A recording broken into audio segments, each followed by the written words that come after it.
믿을 수 있습니까? 조선 왕조 500년 역사상 가장 극적인 삶을 살았던 여인이 실제로는 우리가 알고 있던 모습과 완전히 달랐다는 사실을요.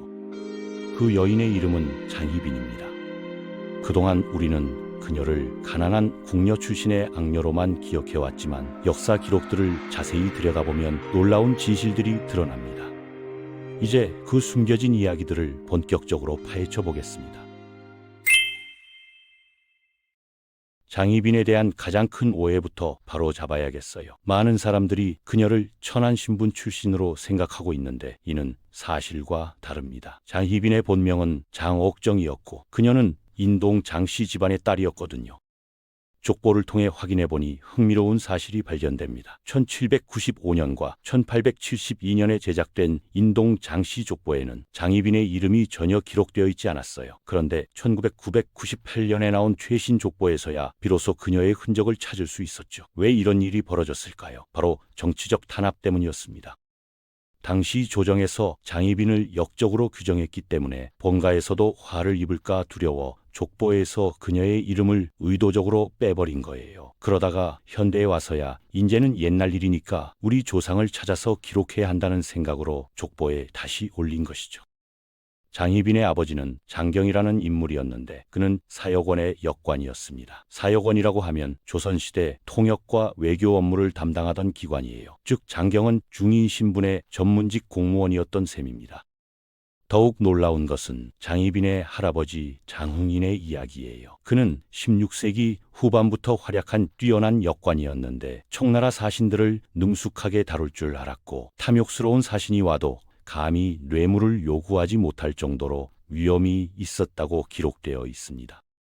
인동 장씨 집안은 조선 중기와 후기 사이에 주목할 만한 중인 가문으로 평가받고 있어요. 장흥인 이후로 무려 20여 명의 역관이 배출되었고 그중 역과의 수석으로 합격한 사람이 7명일 정도로 실력이 뛰어났습니다.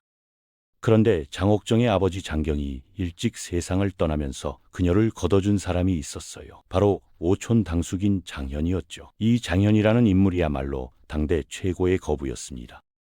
실록에는 역관 장현은 나라 안에서 큰 부자다라는 기록이 나와요. 단순한 통역관이 어떻게 그렇게 많은 재산을 모을 수 있었을까요? 그 비밀은 바로 중개무역에 있었습니다. 조선시대 역관들은 중국이나 일본을 오갈 때마다 개인 무역을 할 수 있는 권리를 받았어요. 한 사람당 허용된 무역량은 인삼팔포, 즉 지금 돈으로 약 3억 4천만에 이르는 큰 돈이었습니다. 더욱 중요한 것은 당시의 국제 정세였어요. 청나라는 일본과 모든 교류를 단절하고 있었기 때문에 일본은 조선의 역관을 통해서만 중국 문물을 구할 수 있었거든요. 이런 상황에서 역관들은 중개무역을 통해 막대한 이익을 남길 수 있었죠. 예를 들어 홍삼의 경우 조선에서 공식 가격이 은 100냥이었는데 중국에 가서 팔면 은 350냥에서 700냥까지 받을 수 있었어요. 무려 3배에서 7배의 이익이었던 것입니다. 장현은 이런 특권 무역을 통해 엄청난 부를 축적했습니다. 한 번은 허용된 무역량을 훨씬 넘는 50석이 넘는 인삼을 중국으로 가져갔다가 발각된 일이 있었는데 별다른 처벌을 받지 않았다고 해요. 그만큼 그의 지위가 특별했다는 뜻이죠. 이런 장현의 집에서 자란 장옥정은 비록 중인 신분이었지만 당대 최고 부자의 보호를 받으며 풍족하게 자랄 수 있었어요. 그렇다면 여기서 의문이 생기죠. 이처럼 풍족한 생활을 할 수 있었던 장옥정이 왜 궁녀가 되었을까요? 그 답은 숙종 6년에 일어난 경신대출척에서 찾을 수 있습니다. 이른바 삼복의 옥사라고 불리는 사건으로 당시 영의정이던 허적과 그의 아들 허견, 왕실의 종친이던 복선군과 복창군이 역무를 꾀했다는 사건이었죠. 이 사건으로 인해 당시 정권을 잡고 있던 남인 세력들이 대거 숙청당하고 서인들이 조정을 장악하게 됩니다. 그런데 이 정치적 변동의 소용돌이가 장희빈 일가에게도 영향을 미쳤어요. 장현은 남인 세력과 깊은 관계를 맺고 있었던 것으로 드러났습니다. 실록에 따르면 그가 영모의 주동으로 죽음을 당한 복성군 형제의 신복으로 남인 세력과 긴밀한 관계를 유지하고 있었다고 기록되어 있거든요. 하지만 장옥정의 입궁에는 단순히 집안 몰락이라는 소극적 이유만 있었던 것은 아니에요. 일부 학자들은 남인 세력이 정권을 되찾기 위한 전략의 일환으로 장옥정을 궁녀로 보냈을 가능성을 제기하고 있습니다. 실제로 장옥정은 입궁하자마자 남인과 가까웠던 자의대비의 총애를 받게 돼요. 자의대비가 의도적으로 장옥정과 숙종의 만남을 주선했고, 이를 통해 장옥정은 다른 궁녀들보다 훨씬 쉽게 왕의 총애를 받을 수 있었던 것입니다. 조선왕조실록에서 여인의 미모를 직접적으로 언급한 경우는 장옥정이 유일해요. 얼굴이 참으로 아름다웠다는 기록이 그것인데, 이는 그녀의 뛰어난 미모가 얼마나 특별했는지를 보여주는 증거입니다.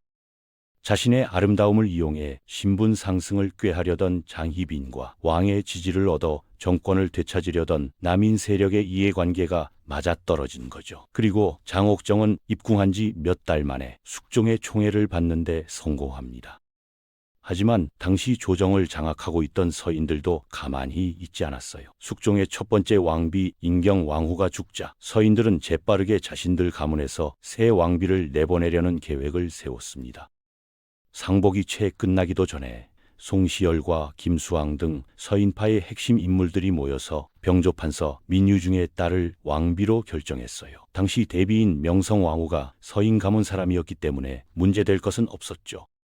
이렇게 해서 민유중의 딸은 인현어 왕후가 되어 왕비 자리에 올랐습니다. 서인 정치의 기본 원칙 중 하나가 바로 왕비 자리를 서인들이 독점한다는 것이었거든요. 1681년 숙종과 인현왕후가 가례를 올려요. 서인의 상징으로 왕비에 간택된 인현왕후와 남인들을 뒤에 두고 있던 장희빈이 서로 다른 당파의 대리자로서 왕비 자리와 숙종의 사랑을 놓고 끝없이 대립해야 했던 숙명적 관계가 시작된 것입니다. 그런데 많은 사람들이 장옥정이 숙종의 총애를 받은 후 승승장구했다고 생각하지만 실제로는 그렇지 않았어요. 그녀는 꽤 오랫동안 여러 차례 고난을 겪어야 했거든요. 숙종 12년 7월 부재학 이증이 올린 상소를 보면 이런 내용이 나와요. 요즘 총애를 받고 있는 후궁 가운데 한 사람이 역관 장현의 친척이라고 합니다. 주상께서는 부디 장녀를 쫓아내시어 깨끗하고 밝은 정치를 펼치십시오. 남인과 연루된 집안 출신이라는 이유로 왕의 총애를 받는 후궁을 내쫓으라는 것입니다. 이외에도 조정 대신들은 기회가 있을 때마다 숙종에게 장옥정을 비판하는 상소를 올렸어요. 그런데 1688년 10월에 전환점이 찾아왔습니다. 숙종의 후궁 장옥정이 출산을 앞두게 된 것이에요. 궁중에서는 순산을 기원하는 각종 의식이 마련되었고 10월 27일 마침내 왕자가 태어났습니다. 숙종이 왕위에 오른 지 14년 만에 처음으로 얻은 아들이었어요. 이는 서인들에게는 청천벽력과도 같은 소식이었죠. 장옥정의 왕자 출산은 그 배경이 된 남인 세력의 입지 강화로 이어질 것이 분명했기 때문입니다. 하지만 이 일로 숙종은 크게 노했고 상황은 오히려 장옥정에게 유리하게 돌아가기 시작했어요. 왕자가 태어난 지 2달 만에 숙종은 세자 책봉, 즉 왕의 후계자를 정하는 문제를 거론합니다. 국본을 정하지 못해 미심이 안정되지 않으니 이제 새로 태어난 왕자를 원자로 정하려 한다. 만약 선뜻 찬성하지 않고 머뭇거리며 이를 제지하는 자가 있다면 관직을 내놓고 물러가라. 하지만 서인 1세기였던 조정 대신들은 일제히 반대했습니다. 전하께서 아직 나이가 한창이시고 앞으로의 일을 알 수 없으니 갑자기 이런 일을 의논하는 것은 너무 성급합니다. 하지만 숙종의 의지는 단호했어요. 이 얘기를 꺼낸 지 닷새 만에 숙종은 왕자 균을 원자로 봉하고 종묘사직에 고해버렸습니다. 그리고 장옥정은 내명부 정일품 빈으로 책봉돼요. 이때 서인의 영수 송시열이 상소를 올립니다. 고려 말살이 지나서야 비로소 태자로 책봉된 송나라 철종의 예를 들어 원자 책봉의 성급함을 지적한 상소였어요.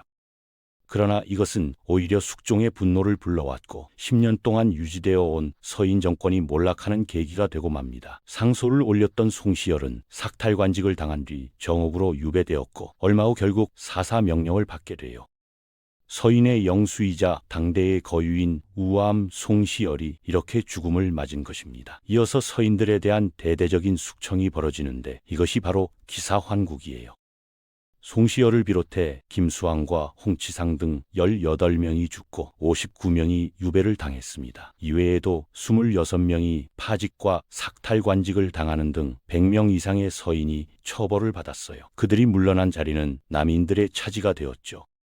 경신환국 이후 9년 만에 일어난 기사환국으로 남인들이 다시 정권을 잡게 된 것입니다. 환국의 마지막 절차는 인현왕후의 폐출이었어요. 서인파의 상징으로서 왕비 자리에 올랐던 인현왕후는 정권의 몰락과 함께 궐 밖으로 쫓겨났습니다.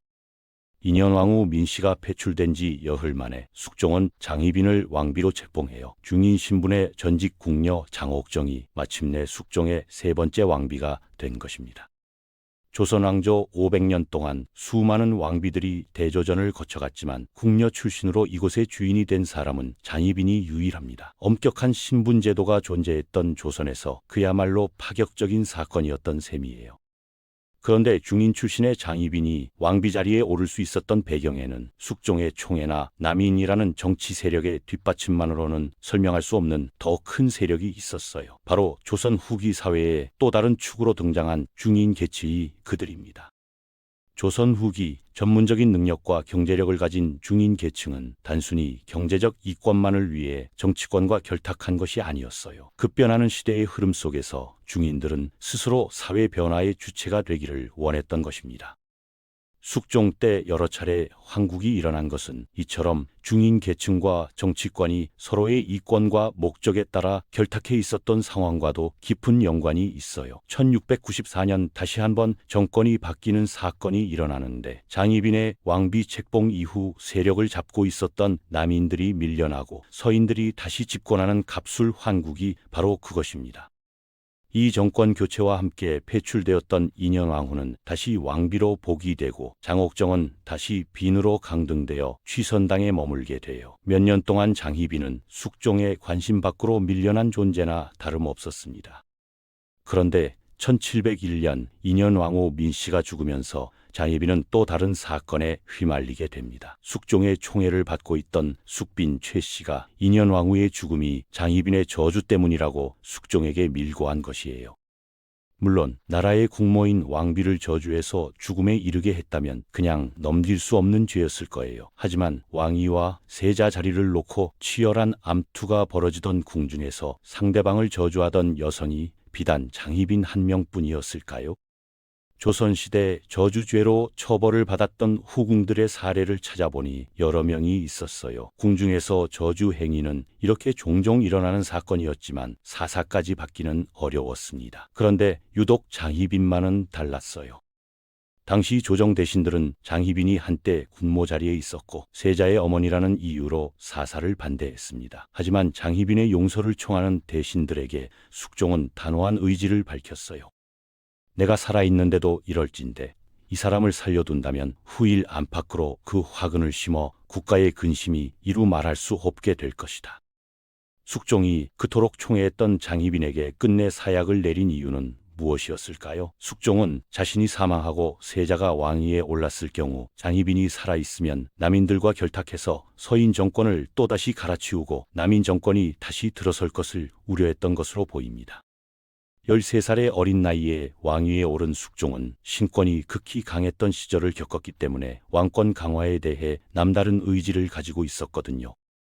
왕권 강화에 대한 숙종의 강력한 의지는 세 번의 환국으로도 나타났어요. 한 당파에서 다른 세력으로 정권이 완전히 교체되고 대대적인 숙청이 따르는 환국을 통해 숙종은 신하들을 제압하고 왕권을 강화시켜 나갔던 것입니다. 역관 집안의 딸로 태어나 궁녀가 되었고 왕비라는 최고의 자리까지 올랐던 장희빈은 강력한 왕권을 원했던 숙종의 의지와 정쟁의 소용돌이 속에서 결국 죽음을 맞게 됩니다. 그리고 숙종은 이런 희생을 대가로 얻어지는 강력한 왕권을 바탕으로 정치적 안정을 이룰 수 있었어요. 장희빈 역시 아들 균이 숙종의 뒤를 이어 경종으로 즉위하면서 칠궁에 모셔지고 대빈이라는 칭호를 받게 됩니다. 궁녀에서 왕비로 다시 사약을 받는 죄인이 되기까지 장희빈이 겪었던 영역의 세월이 이렇게 마무리된 것입니다. 그동안 장희빈에 대해서는 지극히 부정적인 모습들이 많이 부각되어 왔어요. 하지만 또 다른 측면에서 본다면 장희빈은 중인이라는 신분을 극복하고 자신의 운명을 개척해 나간 적극적인 여성이었고 또 조선 후기의 격변의 시대 속에서 정쟁에 희생된 비운의 여인이기도 했습니다. 그동안 우리 역사 속에서 악녀로만 부각되어 왔던 장희빈이지만 단순한 흑백의 논리로만 볼 것이 아니라 그녀가 살았던 사회와 정치 상황을 이해하게 된다면 그간의 장희빈에 대한 평가도 달라지게 될 것입니다.